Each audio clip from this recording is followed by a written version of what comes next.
ढूंढता फिरता हूँ मैं एक बाल अपने आप को। आप ही गोया मुसाफिर, आप ही मंजिल हूँ मैं। खोज किसकी है? किसी और की नहीं, अपनी ही। पाना किसे है? वो बाहर नहीं है, भीतर है। जिसे हम तलाश रहे हैं वो हमारा स्वभाव है।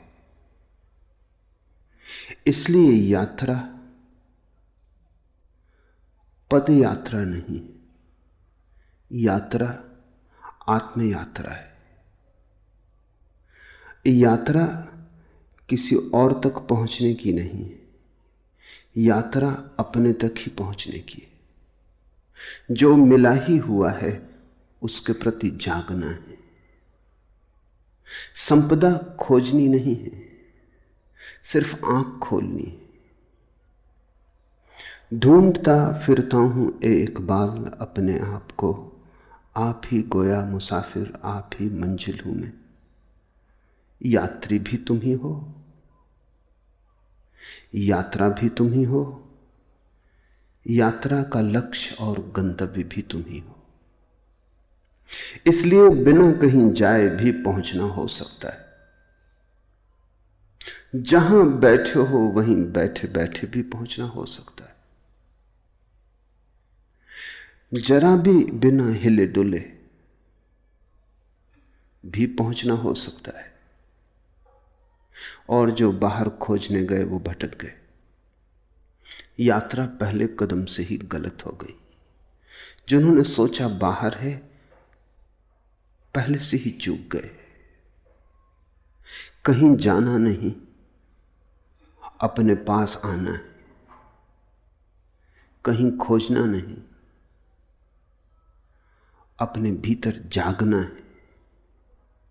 और जिसे ये बात समझ में आ गई वो तथाकथित धर्म के जाल से मुक्त हो जाता है। और ध्यान रखना, अधर्म से मुक्त होना कठिन नहीं, धर्म से मुक्त होना कठिन है। अधर्म तो अंधेरा जैसा है, दिया जलते ही अपने आप नष्ट हो जाता है। लेकिन तथाकथित धर्म राह पर पड़ी पत्थर की चट्टानों जैसा है, सिर्फ दिए के जलने से ही दूर नहीं हो जाता। और तथाकथित धर्म का बड़ा गहरा जाल प्रत्येक व्यक्ति के पास है। तुम्हें ऐसा व्यक्ति खोजना मुश्किल होगा जो न हिंदू है, न मुसलमान है, न ईसाई है, न जैन है, न बौद्ध है, न सिख है। कोई न कोई जाल पास है। खालिस आदमी खोजना मुश्किल है।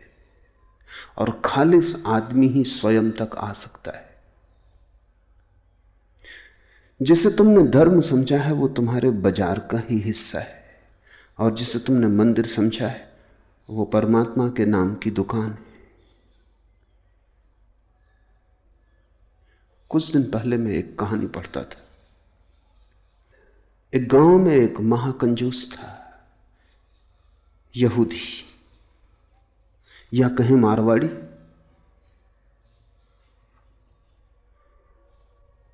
उसने कभी एक पैसा दान न दिया। गांव में भिखारी भी उसके घर की तरफ नहीं जाते थे। अगर कोई नया भिखारी उसके घर की तरफ जाता तो लोग समझ जाते कि नया भिखारी। जिसको थोड़ा भी पता है वो कभी भीख मांगने उसके द्वार पर न जाएगा। उसने कभी दिया ही नहीं।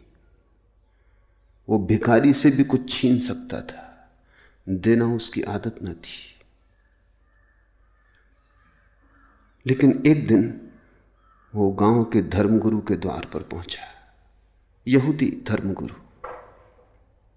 और उसने कहा कि आज मेरे लिए कुछ प्रार्थना करनी होगी। धर्मगुरु ने सोचा कि अब प्रार्थना करवाने आया है तो कुछ दान करवा लेने का मौका है।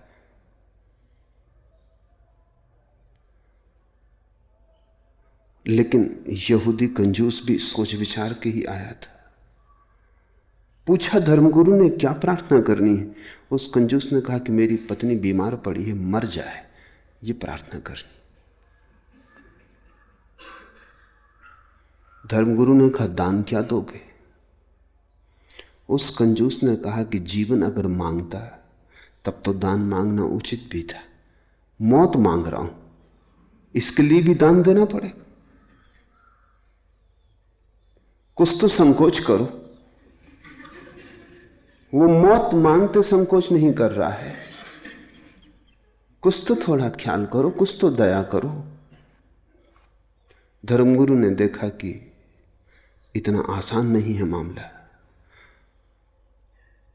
उसने कहा कुछ भी हो, मौत हो कि जीवन हो, प्रार्थना तो तभी हम करेंगे जब कुछ दान हो। तो उसने कहा अच्छा 1 रुपया दे देंगे। बहुत धर्मगुरु ने जोर डाला तो उसने कहा 2 रुपया दे देंगे। ऐसे कुछ बात बनती ना दिखी तो धर्मगुरु ने कहा सुनो, मौत की प्रार्थना की नहीं जा सकती। कोई उल्लेख ही नहीं है शास्त्र में कि किसी की मौत के लिए प्रार्थना कभी की गई हो। परमात्मा से लोग जीवन की प्रार्थना करते हैं, मौत की नहीं। तो मुझे क्षमा करो, ये काम मुझसे ना हो सकेगा। धर्मगुरु ने कहा छोड़ो भी ये बातें कानूनी, 5 रुपए दे सकता हूं। धर्मगुरु बोला कि नहीं, ये हो ही नहीं सकता, प्रार्थना तो जीवन की ही हो सकती है। लेकिन एक तरकीब तुम्हें मैं बता देता हूं, क्योंकि कानून में सब जगह तरकीब तो होती ही है। शास्त्रों में ऐसा कहा है कि अगर कोई आदमी मंदिर को दान का वचन दे और 3 महीने के भीतर दान न दे तो उसकी पत्नी मर जाती, दंड स्वरूप। तो तुम दान की घोषणा कर दो, देने की तो कोई जरूरत ही नहीं है, पत्नी 3 महीने के भीतर मर जाएगी। तो उस महाकंजूस ने कहा जब देना ही नहीं है तो उसने कहा तब ठीक है, तब 1 लाख रुपया दान दे देंगे। जब देना ही नहीं है, धर्मगुरु ने कहा जब देना ही नहीं तो क्या लाख, क्या 10 लाख? अरे 10 लाख ही कह दो। थोड़ा सा कुछ आया, क्योंकि कल्पना में भी देना कष्टकर मालूम होता है। उसने कहा 10 लाख ज्यादा हो जाएंगे। पर धर्मगुरु ने कहा जब देना ही नहीं है तो जैसा 1 वैसा 10 लाख। वो बड़े बेमन से राजी हुआ, लौट गया घर। पत्नी मरी तो नहीं, बीमार थी, ठीक हो गई। वो बड़ा चकित हुआ। 3 महीने पूरे हुए, वो वापस आया। उसने कहा कि तो नियम काम नहीं किया। धर्मगुरु ने कहा कि देखो, शास्त्र कहता है दंड स्वरूप, एज ए पनिशमेंट, मगर तुम तो चाहते हो कि पत्नी मर जाए, इसलिए ये तुम्हें दंड तो ना होगा, ये तो पुरस्कार हो जाए। इसलिए प्रार्थना व्यर्थ गई। अगर तुम सच में ही चाहते हो पत्नी मर जाए, तुम अब ऐसा करो कि जाके बाजार से कुछ हीरे जवाहरात खरीदो, कुछ सुंदर साड़ियां खरीदो, पत्नी को भेंट करो। पत्नी तुम्हारे प्रति इतनी प्रेम से भर जाए और तुम भी इतने प्रेम से भर जाओ कि तुम्हारे प्राण कहने लगे कि नहीं अब मत मार, हे परमात्मा अब मत मारना। तब वो मारेगा कि तभी तो दंड हो सकता, नहीं तो नियम। ये बात जची। पर उसने कहा हीरे जवाहरात मैंने कभी खरीदे नहीं। धर्मगुरु ने कहा क्या हर्ज है, पत्नी तो मर ही जाएगी, तुम बेच देना, थोड़ा लाभ ही भला हो जाए, नुकसान तो क्या होगा, चीजों के दाम तो रोज बढ़ते ही जाते। ये बात जची। वो गया, उसने हीरे जवाहरात खरीदे, साड़ियां खरीदी बहुमूल्य, कभी खरीद के घर लाया न था। पत्नी तो हैरान हो गई कि इसमें ऐसा रूपांतरण हुआ। निश्चित ही धर्मगुरु की कृपा से हुआ होगा, मंदिर गया इसीलिए हुआ होगा। उसने भी पहली दफा उसे प्रेम से देखा और पत्नी उसे इतना प्रेम करने लगी कि उस कंजूस को भी पहली दफा एहसास हुआ कि ये पत्नी तो बड़ी अनूठी है, मैं नाहक ही इसके मरने की प्रार्थना करता था। तो वो डरा। अब उसके मन में यह होने लगा कि कहीं मर न जाए। और 3 महीने करीब होने के पास आ रहे थे और पत्नी बीमार पड़ गई, तो घबराया हुआ पहुंचा धर्मगुरु के पास। उसने कहा, ये तो मुसीबत हो गई, नियम काम करता मालूम पड़ रहा है, पत्नी बीमार पड़ गई, अब कैसे बचाएं उसे। धर्मगुरु ने कहा कि वो जो 10 लाख दान दिया था वो दान दे दो, अब तो बचने का और कोई उपाय नहीं।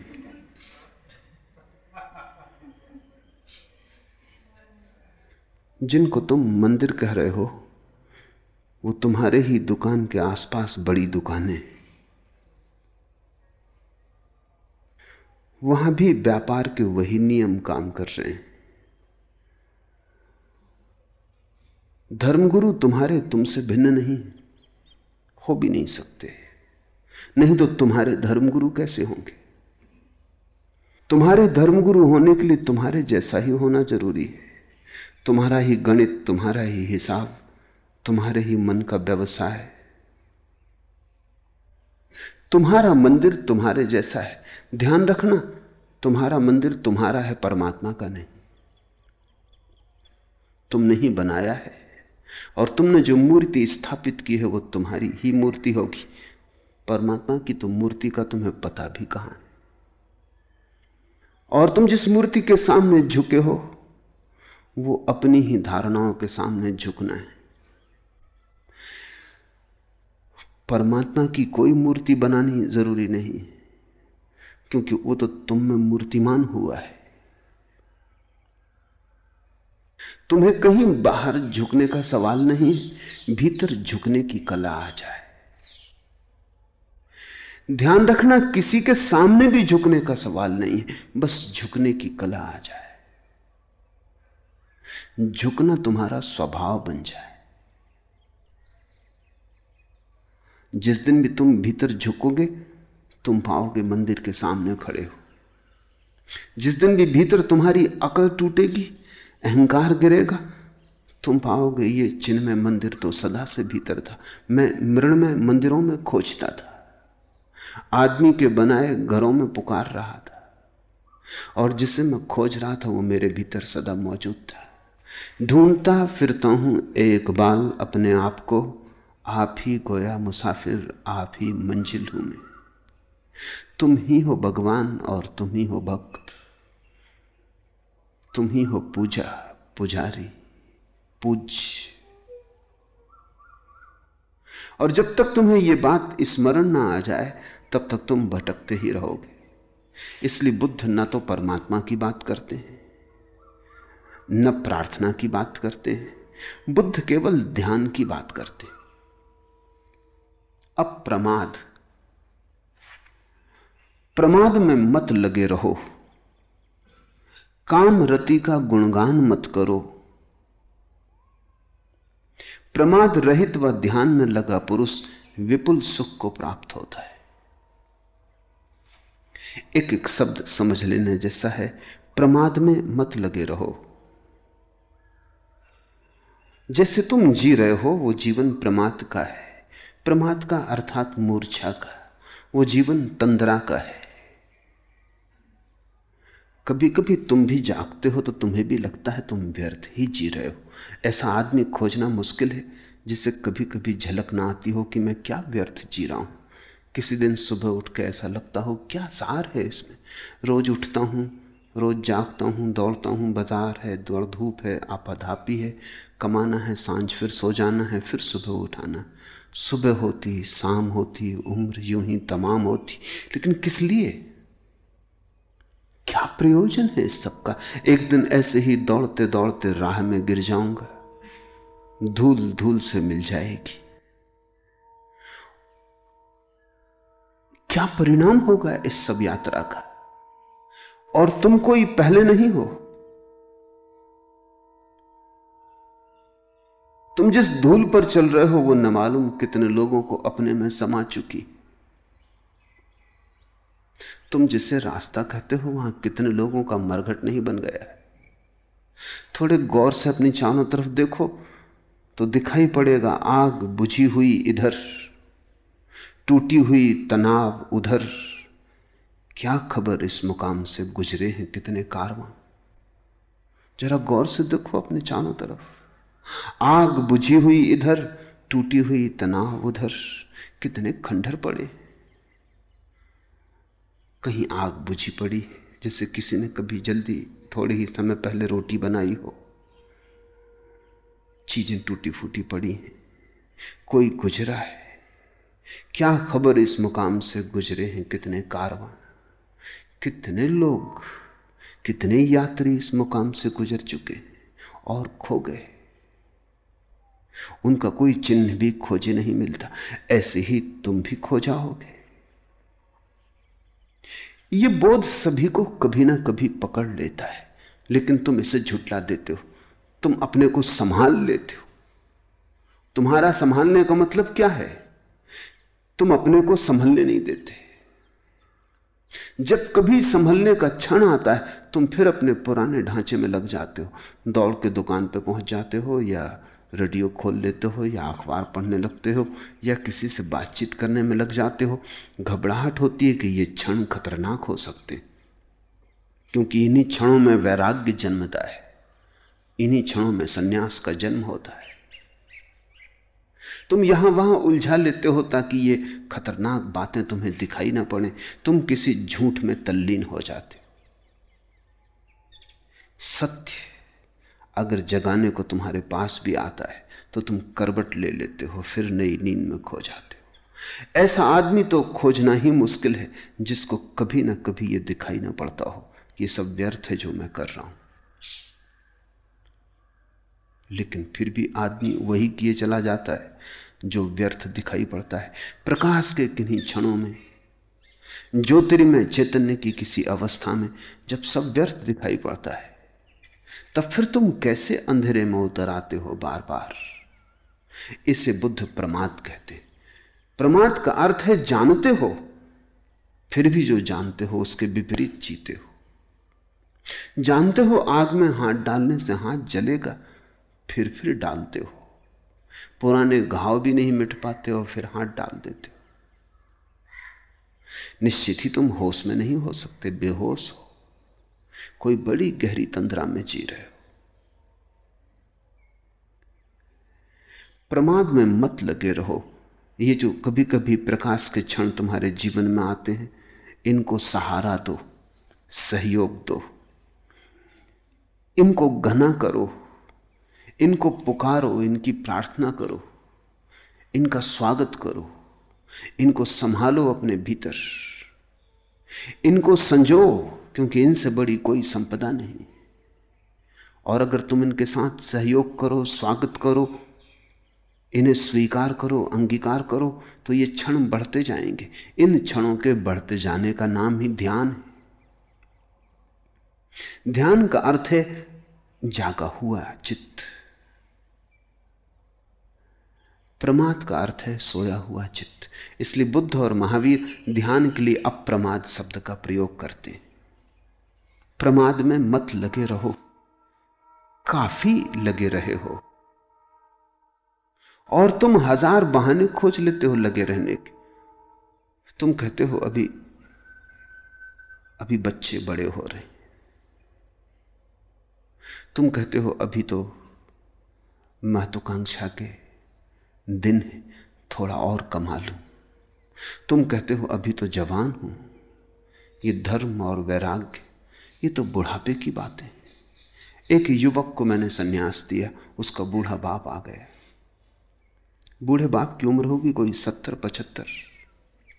उसने कहा आप भी क्या अन्याय कर रहे, जवान आदमी को सन्यास देते। शास्त्रों में तो कहा है कि सन्यास तो अंत में लेने की बात है। मैंने कहा छोड़ो, तुम्हारे लड़के का सन्यास वापस ले लेंगे, तुम सन्यास लेने को तैयार हो? तुम तो 75 वर्ष के हुए, कब आखिर आएगा? वो आदमी मुस्कुराने लगा। उसने कहा आपकी बात ठीक है, लेकिन अभी बहुत दूसरे काम भी हैं, अभी दूसरी उलझने भी हैं। तो मैंने कहा कि इस लड़के का मैं सन्यास वापस ले सकता हूं अगर तुम सन्यास लेने को तैयार हो। तुमने ही कहा। मगर वो आदमी सिर्फ तर्क दे रहा था लड़के को सन्यास से बचाने को, खुद सन्यास लेने के लिए वो तर्क काम का नहीं था। लोग जवान रहते हैं तब कहते हैं अभी तो जवान है, और जब बूढ़े हो जाते हैं तब वो कहते हैं अब तो बूढ़े हो गए। जब कश्ती साबितो सालिम थी, साहिल की तमन्ना किसको थी? अब ऐसी शिकस्ता कश्ती पर साहिल की तमन्ना कौन करे? जब नाव जवान थी, जब कश्ती साबितो सालिम थी, साहिल की तमन्ना किसको थी? तब कौन फिक्र करता था किनारे की? कौन आकांक्षा करता था किनारे की? तब तो तूफानों से जूझ लेने का मन था। जब कश्ती साबितो सालिम थी, साहिल की तमन्ना किसको थी? अब ऐसी शिकस्ता कश्ती पर अब बुढ़ापा आ गया, अब नाव जरा जीर्ण हो गई। अब ऐसी शिकस्ता कश्ती पर साहिल की तमन्ना कौन करे? प्रमाद से भरा चित्त अपने सोने के लिए उपाय ही खोजता रहता है। जवान हो तब कहता है अभी जवान है, बूढ़ा हो जाए तो कहता अब बूढ़े हो गए, अब क्या कर सकेंगे। बच्चे बच्चे हैं, कैसे संन्यास्त हो जाएं। जवान जवान हैं, अभी तो जिंदगी बहुत शेष है। बूढ़े बूढ़े हो गए, अब तो कुछ शेष ही ना रहा। तुम प्रमाद के लिए तर्क खोजते हो। प्रमाद को जो तर्क सहारा देता है उसी को शास्त्रों ने कुतर्क कहा है। प्रमाद से जो जगाता है उसी तर्क को शास्त्रों ने सुतर्क कहा है। जो तर्क तुम्हें नींद में डुबाए रखता है वो आत्मघाती है, वो जहर है। उसमें दबे दबे तुम मर जाओगे। उसमें बहुत मर चुके हैं। तर्क का उपयोग अपने को जगाने के लिए करना। जैसे जैसे तुम जागने के लिए थोड़ा रास्ता बनाओगे, तुम पाओगे जागृति के और क्षण आने लगे। तुम जितना जितना जागृति के लिए उत्सुक होने लगोगे, प्रतीक्षा करने लगोगे, उतने ज्यादा क्षण आने लगेंगे। जिसे तुम चाहते हो वो आ ही जाता है। बुद्ध का एक बहुत अनूठा वचन है कि आकांक्षा सोच विचार के करना, क्योंकि आकांक्षाएं पूरी हो जाती। जिसे तुम चाहते हो वो आ ही जाता है, देर अबेर। आकांक्षा सोच समझ के करना। अगर धन मांगा धन आ जाएगा, एक दिन आ ही जाएगा। अगर पद मांगा पद आ जाएगा, एक दिन आ ही जाएगा। क्योंकि आदमी जो चाहता है धीरे धीरे उस तरफ खिंचता चला जाता है। जिसकी आकांक्षा होती है उसका प्रयास भी होने लगता है।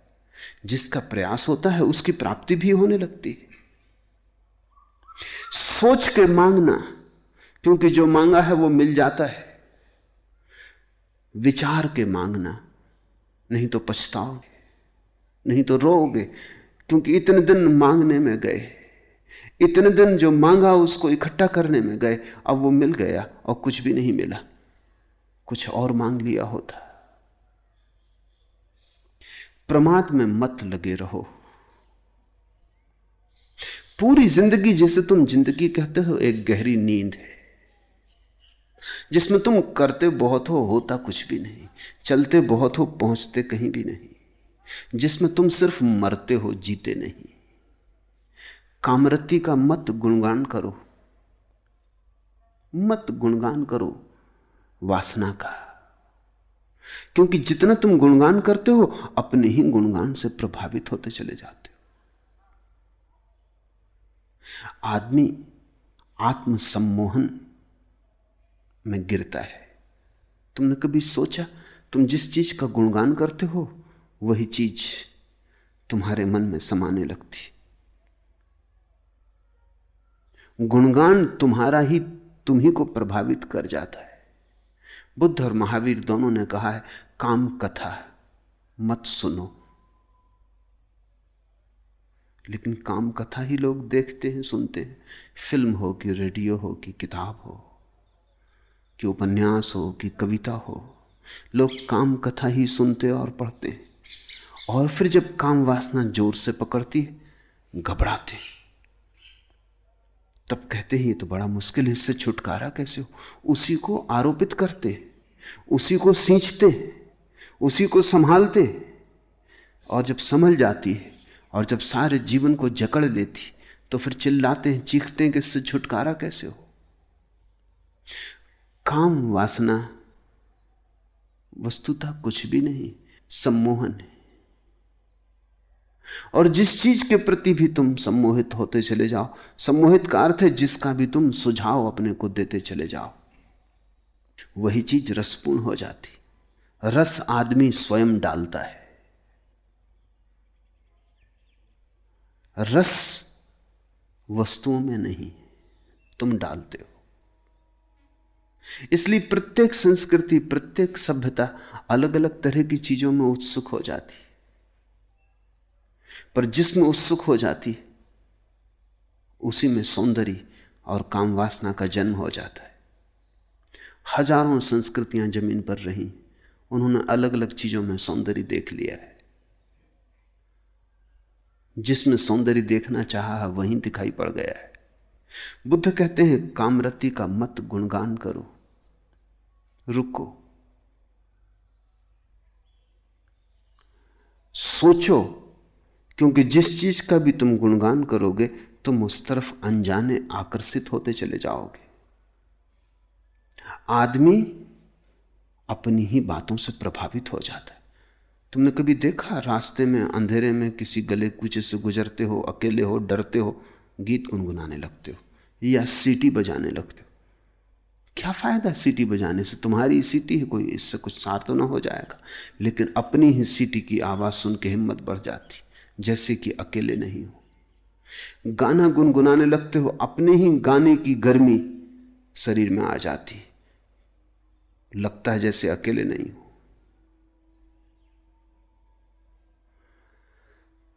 तुमने अपने जीवन को अपने ही सुझावों से भर लिया है, तुम उन्हीं में गिरे हो, उन्हीं में दबे हो। तुम्हारा सुझाव ही तुम्हारा संसार है, तुम्हारा आत्मसम्मोहन, ऑटो हिप्नोसिस ही तुम्हारा संसार है।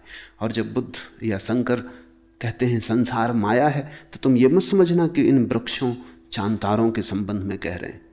वो उस संसार के संबंध में कह रहे हैं जो तुमने अपने चारों तरफ खड़ा कर लिया है, जिसको तुमने ही अपने सपनों में रंग लिया है, जिसके रंग तुम्हारे मन के दिए हुए हैं।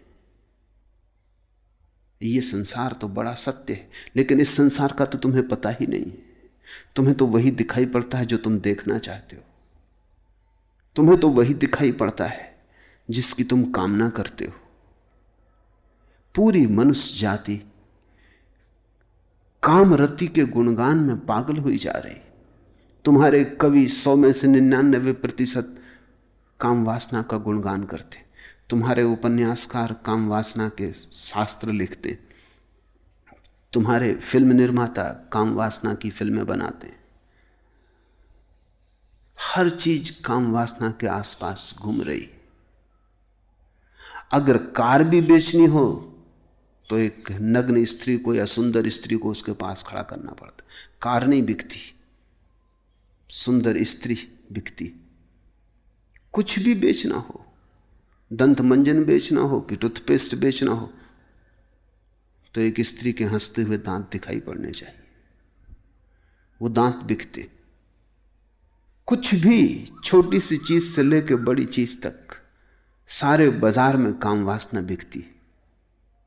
और फिर तुम राम को पाना चाहते हो, मुश्किल में पड़ जाते हो, अपना ही दलदल खड़ा कर लेते हो, उसमें खुद ही उलझ गए हो। बुद्ध कहते हैं कामरति का मत गुणगान करो, क्योंकि वो गुणगान तुम्हें सुलाएगा, वो लौरी बन जाएगा और तुम प्रमाद में डूब जाओगे। अगर गुणगान ही करना है तो निर्वाण का करो, मोक्ष की चर्चा करो। अगर गुणगान ही करना है तो सत्य का करो, सपनों का नहीं। लेकिन सत्य को सुनने को कौन आता है?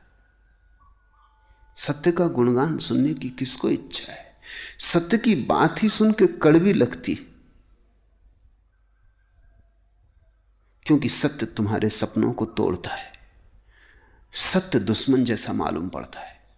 इसलिए तो बुद्धों को हम पत्थर मारते हैं, जीसस को सूली पे लटका देते हैं, सुकरात को जहर पिला देते हैं। हम बर्दाश्त नहीं करते इन लोगों को, ये खतरनाक है।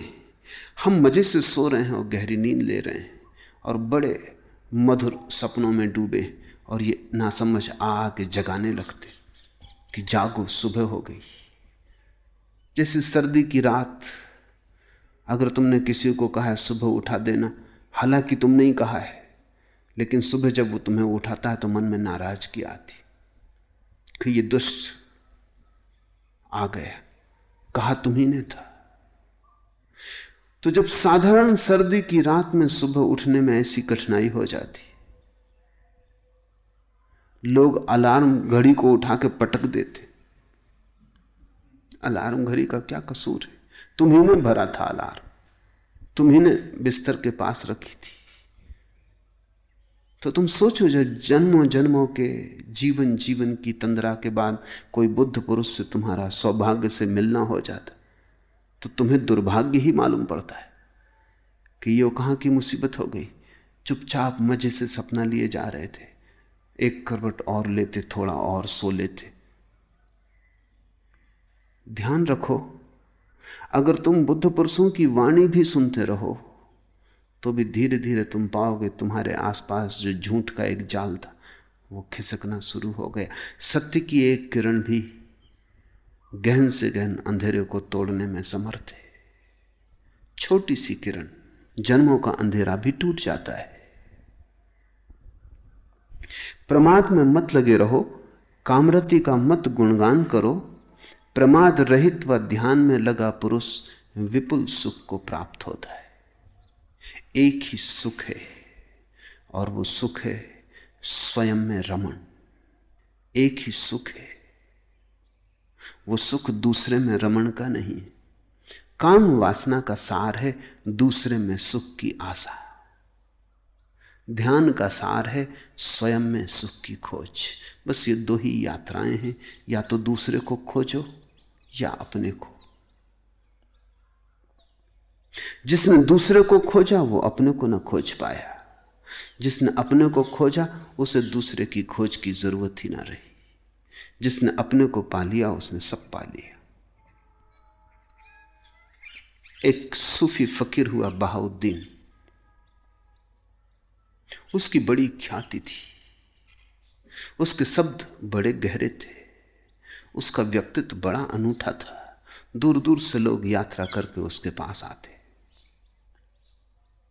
लेकिन सभी ठीक कारणों से आते थे ऐसा नहीं, क्योंकि कारण तो तुम्हारे भीतर होता है। एक आदमी उसके पास इसलिए आ गया था और शिष्य हो गया था कि कैसे मैं भी इतना प्रभावशाली हो जाऊं जैसा बहाउद्दीन। बहाउद्दीन ने उसे देखते से कहा कि तुम गलत कारण से सही जगह आ गए हो। उस आदमी ने कहा क्या मतलब? बहाउद्दीन ने कहा कि तुम अपने को बदलने नहीं आए हो, अपने को सजाने आ गए हो, और तुम मेरे पास ध्यान करने नहीं आए हो। तुम्हारी उत्सुकता अभी भी पर में, तुम दूसरों को प्रभावित करना चाहते हो, और यही तो ध्यान के विरोध में। तुम सोच समझ के आओ। उस आदमी को बात तो सही लगी कि वो आया तो इसीलिए है कि दूसरे उससे कैसे प्रभावित हो, कैसे वो भी एक गुरु हो जाए। गुरु होने की आकांक्षा काम वासना है।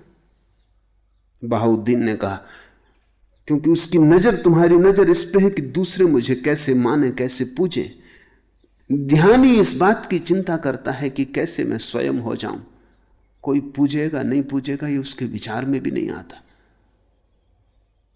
कोई पूजेगा या पत्थर मारेगा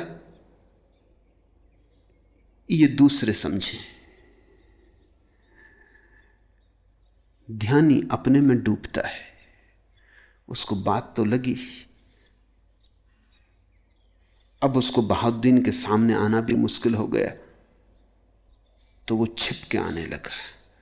ये देखने की जरूर कोई तरकीब होगी इस आदमी की जिसकी वजह से इतने लोग प्रभावित हैं। एक दिन बहाउद्दीन ने अपने खीसे से एक हीरा निकाला और कहा कि यह हीरा ऐसा ही मूल्यवान है जैसा सत्य मूल्यवान होता है, और यह हीरा बड़ा चमत्कारी है। उस आदमी ने सोचा कि मिल गई बात, इसी हीरे की वजह से यह आदमी इतना प्रभावी है। रात छिप गया वो।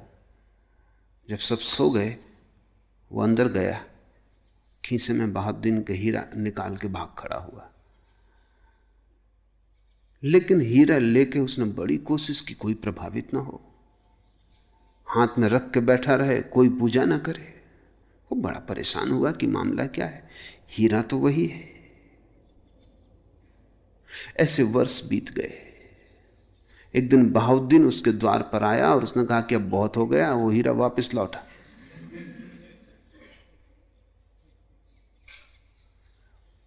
उस आदमी ने कहा, लेकिन मैं इसी हीरे के बल बड़ा प्रभाव पैदा करने की कोशिश कर रहा हूं, कोई प्रभावित ही नहीं होता, मामला क्या है? बहाउद्दीन ने कहा, जब तक तू हीरा ना हो जाए तब तक तेरे हाथ में आया हीरा भी पत्थर हो जाए, और तू अगर हीरा हो गया तो तेरे हाथ में आया हुआ पत्थर भी हीरा हो जाता है। तू कब तक बाहर की चीजों में परेशान रहेगा? इस हीरे में कुछ भी नहीं रखा है, तू इसे वापस लौटा दे। उस दिन जानता था कि तू छिपा है, इसलिए हीरा निकाला था ताकि तुझसे छुटकारा हो। जब तू रात निकाल के ले गया जेब से, तब भी मैं जागा था, क्योंकि योगी कहीं सोता है। इसलिए तो मुझे पता है कि हीरा कहां है, और तूने अब काफी दिन प्रयोग कर लिया, अब लौटा दे। और अब तो समझ, बाहर से नजर को भीतर हटा। हीरा मांगने नहीं आया हूं, तुझे बुलाने आया हूं कि अब तुझ में अकल आ जानी चाहिए। जीवन के दो ही ढंग हैं, या तो बाहर का हीरा या भीतर का हीरा। जीवन के दो ही मार्ग हैं, या तो तुम भिखारी की तरह खोजते रहो हाथ फैलाकर भिक्षा पात्र लिए, या तुम सम्राट हो जाओ, अपने भीतर झांको।